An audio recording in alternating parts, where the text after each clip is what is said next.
చాలా ఇబ్బంది అవుతుంది. చూడండి ఎంత గట్టిగా పోతుందా పోతుందా లేదా, కష్టం మీద పోతుంది. అవునా? అదే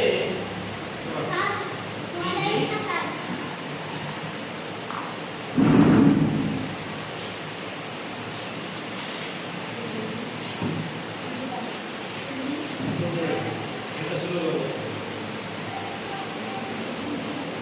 ఈజీగా పోతుంది. ఎందుకని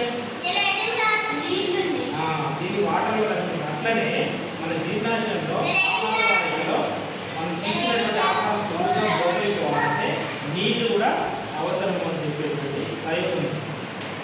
తిన్నటువంటి ఆహారానికి నీళ్ళు కూడా ముఖ్యమని చెప్పడానికి ఈ చిన్న ప్రయత్నం చేస్తున్నాం.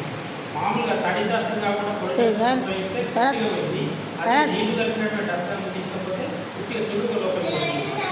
అంటే ఆహార వాయువులో సులువుగా జారడానికి ఏం కావాలి? నీళ్ళు కూడా అవసరమే. అంటే మనం తీసుకునేటువంటి ఆహారంలో carbohydrates, proteins, fats, vitamins, minerals, ఫైబర్తో పాటు వాటర్ కూడా అవసరం.